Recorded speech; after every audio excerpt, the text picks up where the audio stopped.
सामाजिक सांस्कृतिक सुधार आंदोलनों का अवलोकन, यंग बंगाल आंदोलन तथा हेनरी विवियन डेरोजियो। 19वीं शताब्दी के तीसरे और चौथे दशक में बंगाल के बुद्धिजीवियों में एक रेडिकल या उग्रवादी प्रवृत्ति का जन्म हुआ। यह प्रवृत्ति राजा राममोहन राय के विचारों से भी ज्यादा आधुनिक एवं क्रांतिकारी थी। इस आंदोलन को ही यंग बंगाल आंदोलन के नाम से जाना जाता है।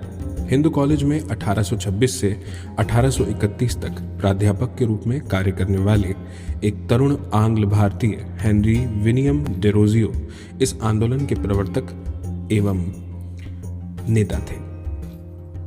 अद्भुत प्रतिभा के धनी डेरोजियो फ्रांस की क्रांति से गहरे प्रभावित थे तथा अतिवादी विचार रखते थे। उन्होंने एवं उनके अनुयायियों ने जर्जर एवं पुराने रीति रिवाजों का विरोध किया। आध्यात्मिक उन्नति और समाज सुधार के लिए उन्होंने एकेडमिक एसोसिएशन और society for the acquisition of general knowledge जैसे कई संगठनों की स्थापना की। उन्होंने एंग्लो इंडियन हिंदू एसोसिएशन, बंगहित सभा और डिबेटिंग क्लब का भी गठन किया। कट्टर हिंदुओं से मतभेद के कारण 1831 में डेरोजियो को हिंदू कॉलेज से निकाल दिया गया। इसके पश्चात वे ईस्ट इंडिया नामक दैनिक समाचार पत्र का संपादन करने लगे। इस आंदोलन का प्रमुख केंद्र हिंदू कॉलेज ही था। डेरोजियो के समर्थकों ने पुरानी एवं रासोन्मुख प्रथाओं तथा सामाजिक एवं धार्मिक अनुष्ठानों की घोर निंदा की तथा नारी शिक्षा की जोरदार वकालत की। यंग बंगाल आंदोलन कई वर्षों तक चला, लेकिन प्रारंभ से ही हिंदू कट्टरपंथियों के विरोध एवं हिंदू कॉलेज के प्रबंधकों द्वारा इस आंदोलन से संबद्ध विद्यार्थियों पर प्रतिबंध लगा दिए जाने से यह आंदोलन सफल नहीं हो सका। 1831 में ही डेरोजियो की मृत्यु हो जाने से यह आंदोलन पूरी तरह बिखर गया। यद्यपि यह आंदोलन ज्यादा सफल नहीं रहा, किंतु इसके बावजूद भी इसने राजा राममोहन राय के विचारों को आगे बढ़ाया तथा कई अन्य क्षेत्रों में प्रशंसनीय कार्य किए। सुरेंद्रनाथ बनर्जी ने इस आंदोलन को बंगाल में आधुनिक सभ्यता का जनक कहा है। ईश्वरचंद विद्यासागर। प्रसिद्ध विद्वान एवं समाज सुधारक ईश्वरचंद विद्यासागर के व्यक्तित्व में भारतीय एवं पाश्चात्य विचारों का सुंदर समन्वय था। वह ऐसे उच्च नैतिक मूल्यों में विश्वास करते थे जो मानवतावाद के प्रति समर्पित तथा गरीबों के लिए उदार हो। वे संस्कृत कॉलेज के प्रधानाचार्य बने। उन्होंने संस्कृत अध्ययन के लिए ब्राह्मणों के एकाधिकार को चुनौती दी तथा गैर ब्राह्मण जातियों को संस्कृत अध्ययन के लिए प्रोत्साहित किया। उन्होंने संस्कृत शिक्षा के परंपरागत स्वरूप को समाप्त किया तथा संस्कृत कॉलेज में अंग्रेजी शिक्षा का प्रबंध किया, जिससे कॉलेज में आधुनिक दृष्टिकोण का प्रसार हो सके। उन्होंने संस्कृत शिक्षा को नया रूप प्रदान किया और इसे पढ़ाने के लिए नई तकनीक विकसित की। उन्होंने संस्कृत पढ़ाने के लिए बंगला भाषा में वर्णमाला भी लिखी। विद्यासागर ने विधवा पुनर्विवाह के लिए एक सशक्त आंदोलन चलाया, जिसके फलस्वरूप सरकार ने विधवा पुनर्विवाह को कानूनी मान्यता प्रदान की। उन्होंने बहुपत्नी विवाह एवं बाल विवाह का भी कड़ा विरोध किया। उन्होंने स्त्री शिक्षा को प्रोत्साहन देने हेतु अथक प्रयत्न किया। वे कम से कम 35 बालिका विद्यालयों से संबद्ध थे, जिनमें से कई स्कूलों का संचालन वे स्वयं अपने खर्चे से करते थे। 1849 में स्थापित बेथुन स्कूल के सचिव के रूप में उन्होंने भारत में स्त्रियों के लिए उच्च शिक्षा के क्षेत्र में महत्वपूर्ण कार्य किए। 1840 एवं 1850 के दशक में स्त्री शिक्षा के क्षेत्र में चलाए गए सशक्त आंदोलन के फलस्वरूप ही कलकत्ता में बैथून स्कूल की स्थापना हुई थी। यद्यपि इस आंदोलन ने अनेक कठिनाइयों का सामना किया। स्कूल के युवा छात्रों ने उनके विरुद्ध नारे लगाए तथा उनका अपमान किया गया। कई अवसरों पर छात्रों के अभिभावकों ने उनका सामाजिक बहिष्कार भी किया। कई अभिभावकों का मानना था कि स्त्रियों को पाश्चात्य एवं उच्च शिक्षा देने से वे पतियों को अपना गुलाम बना लेंगी। फिर भी समाज सुधार के विभिन्न क्षेत्रों में ईश्वरचंद्र विद्यासागर का योगदान अविस्मरणीय है। बाल शास्त्री जाम्बेकर। बाल शास्त्री जाम्बेकर 1812 से 1846 ने बॉम्बे में पत्रकारिता के माध्यम से समाज सुधार का मार्ग प्रशस्त किया। उन्होंने ब्राह्मणवादी रूढ़िवादिता पर प्रहार किया। और लोकप्रिय हिंदुत्ववाद के सुधार का प्रयास किया। उन्होंने 1832 में साप्ताहिक पत्र दर्पण का प्रकाशन प्रारंभ किया। मराठी पत्रकारिता के पिता के रूप में जाने जाने वाले जांबेकर ने दर्पण का प्रयोग विधवा पुनर्विवाह और जीवन में वैज्ञानिक पद्धति को शामिल करने जैसे सामाजिक सुधारों के प्रति लोगों को जागरूक करने में किया। वर्ष 1840 में उन्होंने दिग्दर्शन नामक पत्र शुरू किया, जो वैज्ञानिक विषयों के साथ साथ इतिहास संबंधी विषयों पर लेख प्रकाशित करता था। जांबेकर ने बॉम्बे नेटिव जनरल लाइब्रेरी की नींव रखी और नेटिव इम्प्रूवमेंट सोसाइटी शुरू की, जिसकी शाखा student library and scientific library थी। वह कोलाबा ऑब्जर्वेटरी के निदेशक के अतिरिक्त एल्फिंस्टन कॉलेज के प्रथम हिंदी प्रवक्ता थे। विद्यार्थियों की शैक्षिक एवं वैज्ञानिक समितियां, ज्ञान प्रकाश मंडलियां, इन्हें ज्ञान प्रकाश मंडलियों के नाम से भी जाना जाता था। इनकी दो प्रमुख शाखाएं थी, पहली मराठी एवं दूसरी गुजराती, जिनका गठन 1848 में कुछ शिक्षित युवा भारतीयों द्वारा किया गया था। इन मंडलियों द्वारा सामाजिक प्रश्नों एवं लोकप्रिय विज्ञान पर व्याख्यानों का आयोजन किया जाता था। इनका प्रमुख उद्देश्य बालिकाओं को स्कूलों में प्रवेश लेने के लिए प्रोत्साहित करना था। परमहंस मंडलियां, महाराष्ट्र में 1849 में स्थापित परमहंस मंडली के संस्थापकों में मुख्य रूप से दादोबा पांडुरंग, मेहताजी दुर्गाराम तथा अन्य शामिल थे। गुप्त समाज के तौर पर शुरू परमहंस मंडली ने हिंदू धर्म एवं समाज के सुधार का कार्य किया। इस मंडली की विचारधारा घनिष्ठ रूप से मानव धर्म सभा से जुड़ी थी। इन मंडलियों के सदस्य केवल एक ही ईश्वर में विश्वास करते थे। वे जाति प्रथा की बुराई को समाप्त करना चाहते थे। इन मंडलियों की दावतों में निम्न जाति के लोगों द्वारा खाना बनाया जाता था तथा उसे ही मंडली का हर सदस्य ग्रहण करता था, चाहे भले ही वो उच्च जाति का हो। इन मंडलियों ने स्त्री शिक्षा एवं विधवा पुनर्विवाह की भी वकालत की। बाद में महाराष्ट्र के अनेक स्थानों जैसे पूना, सतारा आदि में भी इन मंडलियों की शाखाएं खुल गई। सत्यशोधक समाज एवं ज्योतिबा या ज्योतिराव फूले। ज्योतिबा फूले 1827 से 1890 माली जाति में पैदा हुए थे। उन्होंने सत्यशोधक समाज की स्थापना वर्ष 1873 में की। इस समाज के नेता एवं सदस्य निम्न जाति के लोग थे। इस समाज का मुख्य उद्देश्य सामाजिक सेवा तथा स्त्रियों एवं निम्न जाति के लोगों के बीच शिक्षा का प्रचार करना था। फूले ने सार्वजनिक सत्य धर्म के समर्थन एवं गुलामगिरी के विरुद्ध कार्य किया। उनके कार्य जनसामान्य के प्रेरणा स्रोत बने। ज्योतिबा फूले ने ब्राह्मणों के प्रतीक चिन्ह राम के विरोध में राजा बाली को अपने आंदोलन का प्रतीक चिन्ह बनाया। फूले समाज में जाति प्रथा के पूर्ण उन्मूलन एवं सामाजिक आर्थिक समानता के पक्षधर थे। उन्होंने संस्कृत हिंदुत्व का विरोध किया। उनके आंदोलन ने समाज में ब्राह्मणों के वर्चस्व को समाप्त कर दलितों की पहचान बनाने में महत्वपूर्ण भूमिका निभाई। उन्होंने पुरोहित वर्ग को समाज का शोषक कहा। उन्होंने अपनी पत्नी सावित्रीबाई की सहायता से पूना में प्रथम बालिका स्कूल की स्थापना की तथा महाराष्ट्र में अनेक स्थानों पर विधवा पुनर्विवाह का कार्यक्रम प्रारंभ किया। उन्होंने 1854 में विधवाओं के लिए एक आश्रय स्थल भी खोला। फूले को उनके सामाजिक सुधार के कार्यों के लिए महात्मा की उपाधि दी गई। गोपाल हरि देशमुख, लोकहितवादी। गोपाल हरि देशमुख 1823 से 1892 महाराष्ट्र के एक समाज सुधारक और तर्कवादी थे। वे ब्रिटिश शासन के अधीन एक न्यायाधीश थे, लेकिन वे सामाजिक सुधार के मुद्दों पर लोकहितवादी के नाम से एक साप्ताहिक पत्रिका प्रभाकर में लिखते थे। इन्होंने तार्किक सिद्धांतों तथा आधुनिक मानवतावादी धर्मनिरपेक्ष मूल्यों के आधार पर भारतीय समाज को पुनर्गठित करने की मांग की। उन्होंने हिंदू रूढ़िवादिता की आलोचना की तथा सामाजिक एवं धार्मिक समानता पर बल दिया।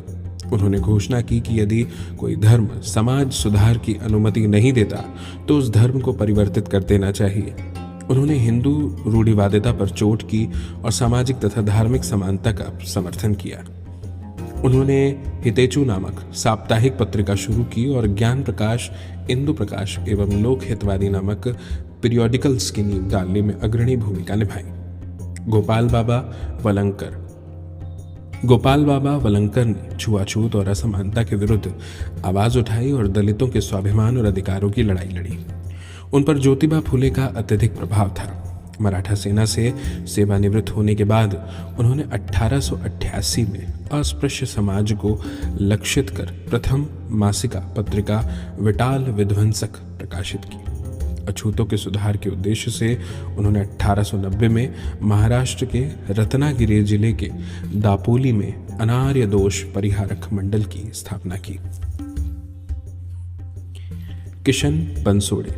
किशन बंसोड़े अछूतों के अधिकारों एवं विकास के लिए कार्य करने वाले एक प्रमुख समाज सुधारक थे। उन्होंने 1900 में एक छापाखाना यानी प्रेस शुरू किया और अस्पृश्य लोगों के सुधार संबंधी कई अखबारों एवं पुस्तकों का प्रकाशन किया। उन्होंने चोखा मेला की जीवनी भी प्रकाशित की। उन्होंने मिल मजदूरों को शिक्षित एवं एकजुट करने के लिए 1918 में मजदूर पत्रिका प्रकाशित की। उन्होंने दलितों को शिक्षित होने, अपने अधिकारों के लिए लड़ने के लिए अभिप्रेरित करने हेतु 1901 में सन्मार्ग बोधक निराश्रित समाज की स्थापना की। उन्होंने 1907 में बालिकाओं के लिए एक विद्यालय स्थापित किया और बालकों के लिए बड़ी संख्या में छात्रावास शुरू किए। गोपाल गणेश अगरकर। गोपाल गणेश अगरकर 1856 से 1895 महाराष्ट्र के एक शिक्षाविद और सामाजिक सुधारक थे। वे सशक्त मानवीय तर्कों के समर्थक थे। इन्होंने परंपरागत मूल्यों एवं महत्वहीन प्रथाओं पर अंधविश्वास की तीव्र भर्त्सना की। Agarkar new English school, Deccan education society और फर्ग्यूसन कॉलेज के सह संस्थापक थे।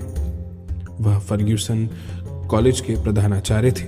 वे लोकमान्य तिलक द्वारा शुरू किए गए जर्नल केसरी के प्रथम संपादक भी थे। बाद में उन्होंने सुधारक नामक स्वयं का पीरियोडिकल शुरू किया, जिसने अस्पृश्यता और जाति व्यवस्था के विरुद्ध आवाज बुलंद की। The servants of India society. इसकी स्थापना 1905 में कांग्रेस के उदारवादी नेता गोपाल कृष्ण गोखले 1866 से 1915 ने एमजी रानाडे की सहायता से की थी। इसका उद्देश्य राष्ट्रीय मिशनरियों को देश की सेवा के लिए प्रशिक्षित करना, देश सेवा के कार्य को संवैधानिक तरीके से संपन्न करने के लिए प्रोत्साहित करना तथा लोगों को स्वार्थ रहित होकर धार्मिक भावना के साथ कार्य करने के लिए तैयार करना था। 1911 में समाज के विचारों को प्रस्तुत करने के लिए हितवाद का प्रकाशन शुरू किया गया। सोसाइटी ने राजनीतिक गतिविधियों और भारतीय राष्ट्रीय कांग्रेस जैसे संगठनों से अलग रहने का निर्णय लिया। 1915 में गोपाल कृष्ण गोखले की मृत्यु के पश्चात श्रीनिवास शास्त्री ने इसका अध्यक्ष पद संभाला। सोसाइटी अभी भी यद्यपि सिकुड़ते आधार के होते हुए भी भारत के कई स्थलों पर काम कर रही थी। इसने कई स्थानों पर आदिवासी बालिकाओं के लिए आश्रय सरीखे स्कूल और बलवादी प्रदान करके शिक्षा के क्षेत्र में काम किया। Social service league. इसकी स्थापना गोखले के समर्थक नारायण मल्हार जोशी ने बंबई में की। इसका उद्देश्य सभी लोगों को जीवन एवं कार्य की बेहतर दशाएं उपलब्ध कराना था। इस लीग ने कई स्कूलों, पुस्तकालयों, अध्ययन कक्षों, नर्सरी कक्षाओं एवं सहकारी समितियों की स्थापना की। इसके कार्यकर्ता न्यायालयों के एजेंट के रूप में कार्य करते थे तथा गरीबों एवं अशिक्षित लोगों को न्याय दिलाने हेतु उनकी ओर से पैरवी करते थे। झुग्गी झोपड़ी में निवास करने वालों लोगों की सहायता, व्यायामशालाओं की स्थापना, नाट्यगृहों की स्थापना, जागरूकता बढ़ाने वाले कार्यक्रमों का मंचन, स्वच्छता अभियान, चिकित्सा सहायता, युवा क्लबों की स्थापना, स्काउट सेवा दलों की स्थापना जैसे कार्य भी लीग द्वारा किए जाते थे। सोशल सर्विस लीग के संस्थापक नारायण मल्हार जोशी ने ही 1920 में अखिल भारतीय ट्रेड यूनियन कांग्रेस की स्थापना की।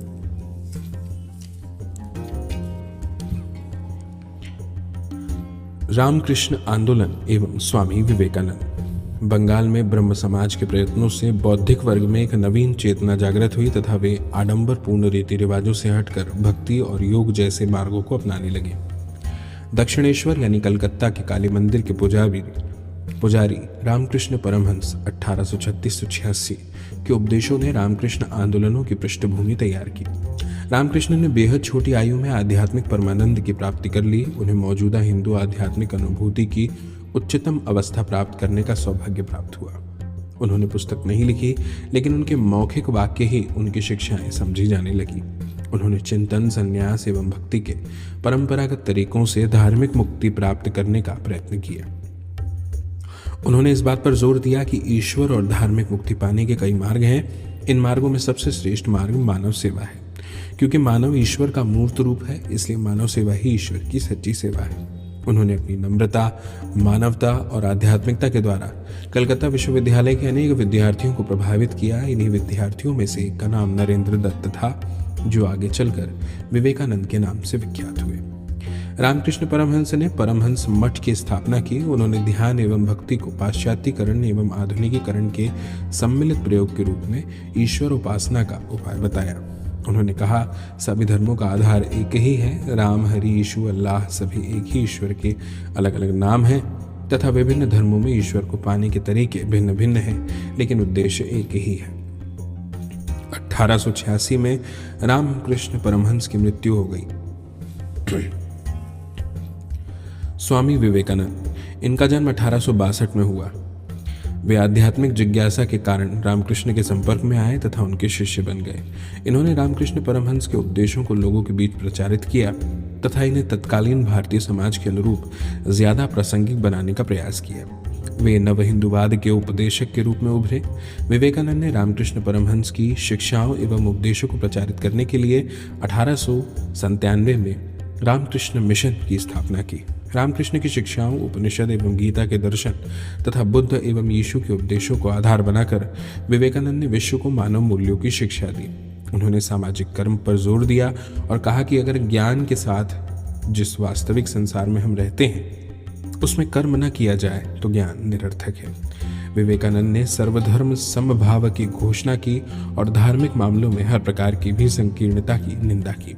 1898 में उन्होंने लिखा, हमारी मातृभूमि के लिए विश्व के दो महान धर्मों हिंदू एवं मुस्लिम की प्रणालियों का संगम ही एकमात्र आशा है। उन्होंने हिंदू धर्म के पृथकतावादी सिद्धांत की आलोचना की तथा उसके मुझे मत छुओ के आदर्श को उसकी एक बड़ी भूल बताया। साधारण जनता के दुख एवं कठिनाइयों से परिचित होने के लिए उन्होंने पूरे देश की यात्रा की तथा कहा, जिस एकमात्र ईश्वर पर मैं विश्वास करता हूँ वह मेरा ईश्वर सब देशों का दुखी, पीड़ित और दरिद्र जन है। उनके अनुसार किसी भूखे को धार्मिक उपदेश देना ईश्वर का अपमान करने जैसा है।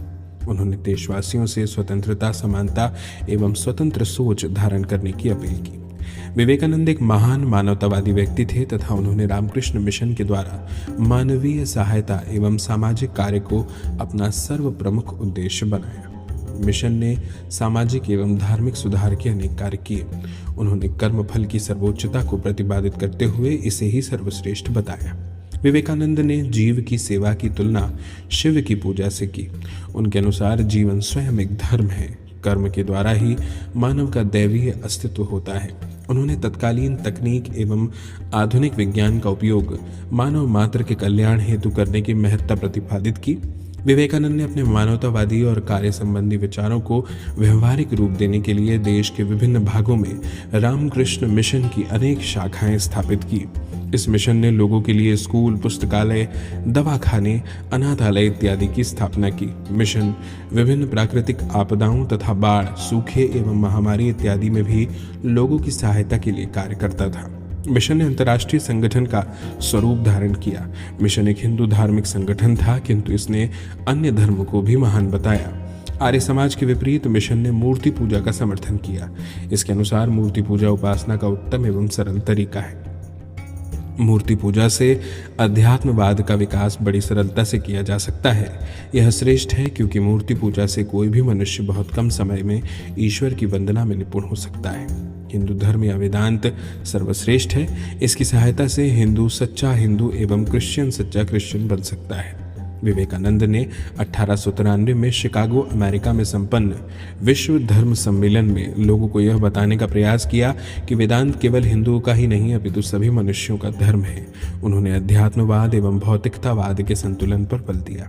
इस सम्मेलन में उन्होंने कहा कि यदि पश्चिम के भौतिकतावाद एवं पूर्व के अध्यात्मवाद का सम्मिश्रण कर दिया जाए तो यह मानव जाति की भलाई का सर्वोत्तम मार्ग होगा। विवेकानंद ने कभी लोगों को राजनीतिक संदेश नहीं दिया। उन्होंने देश की युवा पीढ़ी से अपील की कि वे भारत की प्राचीन सभ्यता पर गर्व करें तथा भविष्य में भारत की संस्कृति को मानव जाति के कल्याणार्थ समर्पित करें। वे भारत को एक जागृत एवं प्रगतिशील राष्ट्र बनाना चाहते थे। वे जातिवाद, छुआछूत एवं विषमता को राष्ट्र के दुर्बल होने का महत्वपूर्ण कारक मानते थे। उन्होंने भारत की जनता की शक्ति में पूर्ण आस्था थी। उनका विश्वास था कि एक दिन भारत का विकास होगा तथा देश से अशिक्षा एवं गरीबी पूरी तरह समाप्त हो जाएगी।